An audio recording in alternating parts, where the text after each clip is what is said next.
Hello，大家好，歡迎翻到嚟小弟嘅 YouTube channel 哥頓吹水拖。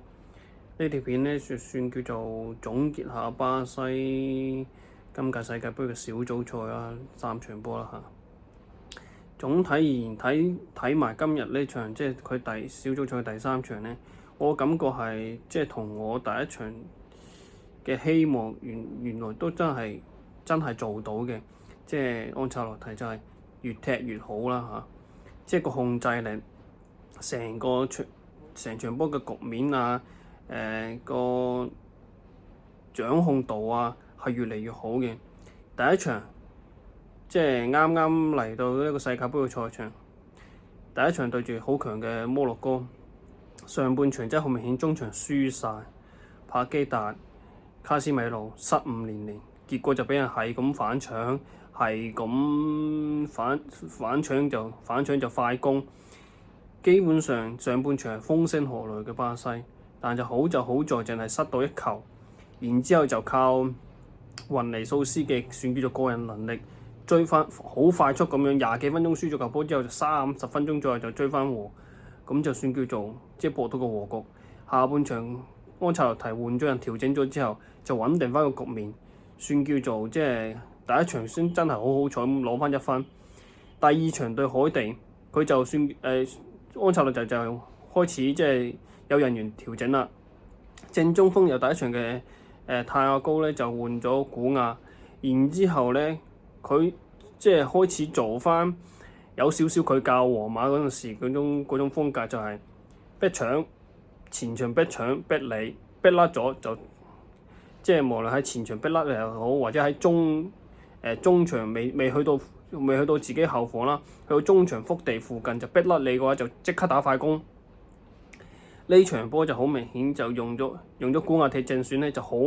更加啱呢種咁嘅打法，因為泰亞高又比較高嘛，好似係差唔多成2米身高，你要佢咁樣即係喺前場咁樣周圍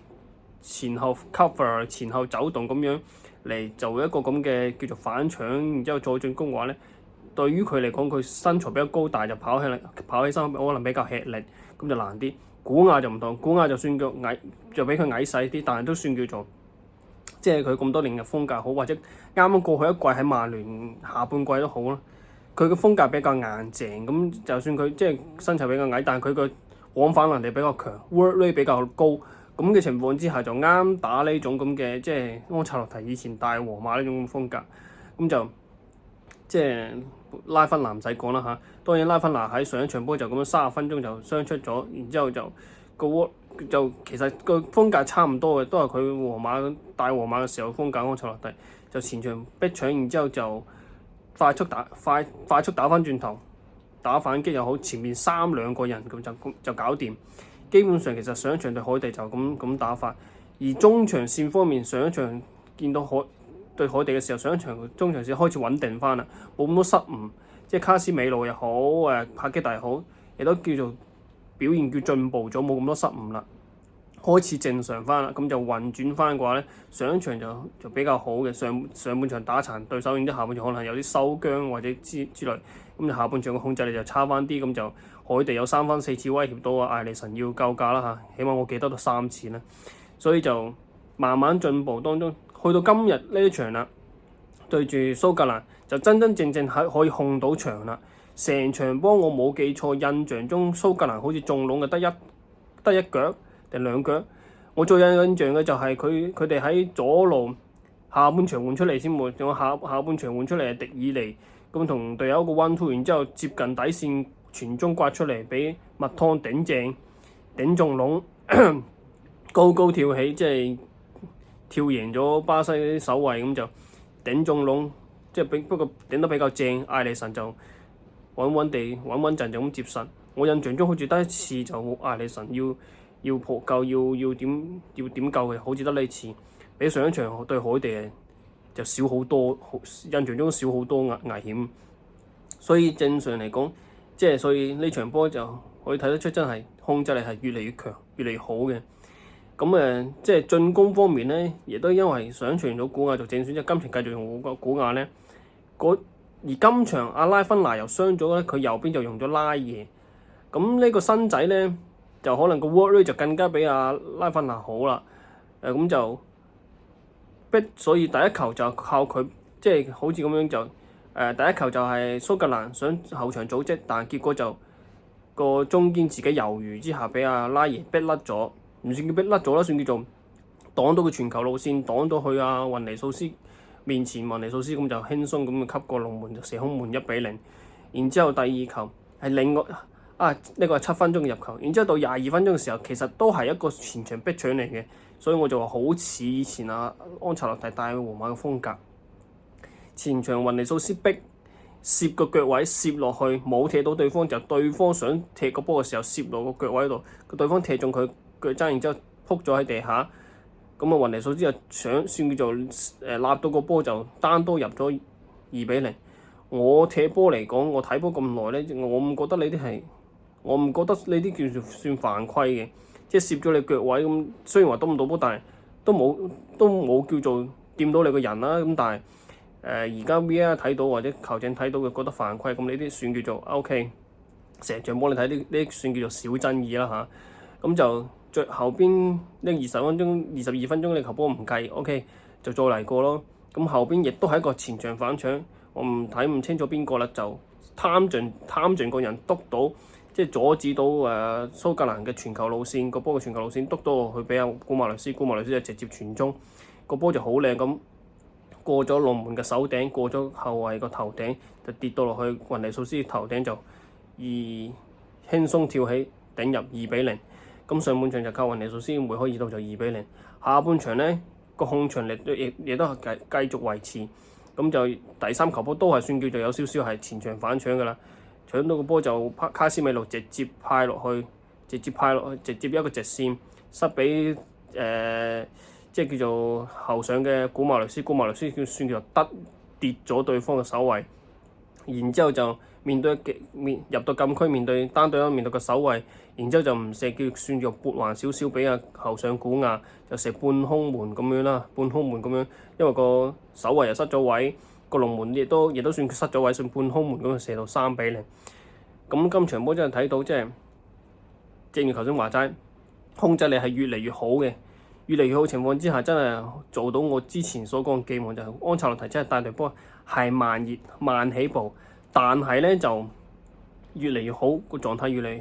越佳。咁嘅情況之下咧，即係我對呢隊波，我對巴西呢隊波嘅期望係8強，最好4強，即係最佳成績4強嘅話，可能可以再進步啲喎。即係當然啦，後邊呢度即係呢屆賽事。咁多隊48隊，後邊嘅走線都好關鍵嘅，後邊就真係難講啲啦。但係入到8強，真係我覺得呢隊波應該可以做得到，以佢哋而家咁嘅狀態。咁即係前場古亞2場入3球，雲尼素斯3場入4球，佢呢兩個狀態都好好。咁如果 keep 到咁嘅狀態嘅話，真係可以行到8強嘅話，真係唔出奇嘅。OK， 咁講完巴西嘅話，都另外睇下南韓啦。南韓咧真係，我覺得洪明普真係好似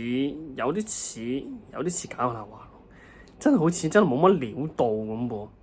即係大好形勢之下，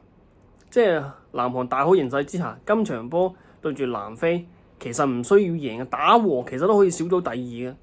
結果竟然最後尾，即係我都係淨係睇咗最後30分鐘左右。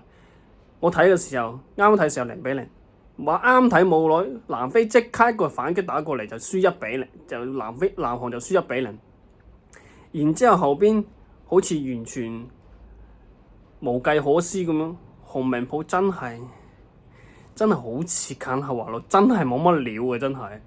即係成隊一隊南韓一隊咁嘅波。其實啲人都有大部分都喺5大聯賽揾食，就算唔係歐洲5大聯賽都好，喺即係有個中鋒喺土耳其咁，其實都狀態幾好嘅。但係竟然3場波淨係贏得第1場捷克，第2場算叫做有少少輸個符碌波啦嚇，個龍門咁樣叫做甩手俾下邊自己嘅守衞晾一晾，結咗甩手就輸咗1-0。呢場對住南非竟然輸1-0。俾南非擒翻上嚟啦，小組第2，而家跌到落小組第3，要要睇埋後邊3日嗰啲小組嘅比賽先排，即係喺自己同係將自己擺喺小組第3嗰一紮嗰度比。哇！洪明普真係好有簡夏華路個 feel。簡夏華路即係我前一日講過，簡夏華路冇乜料，洪明普睇嚟都係冇乜料，真係你即係佢仲好多人衰過我簡夏華路。簡夏華路都話係對哥倫比亞對葡萄牙輸都正常，但係即係佢雖然打得差，佢場面差，但係洪明普你帶住南韓對住南非，你都竟然可以輸，真係講唔通咯！真係陰公啊！真係南韓，我以為佢可以第一場可以穩陣出線啦，點解知而家跌到落第3，連輸2場，要係小組第3。可能我之前即係前2個禮拜啱啱第一日比賽日嘅時候，第一個比賽日講嘅，佢穩陣出線嘅話，估唔到洪明普俾巴掌我，即係叫我掌我嘴喎，真係話我鳩噏喎，真係鳩噏，搞到我鳩噏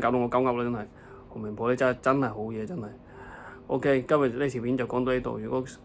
大家覺得小弟講嘅嘢啱聽嘅話，就歡迎 share 小弟嘅頻道。多謝大家支持。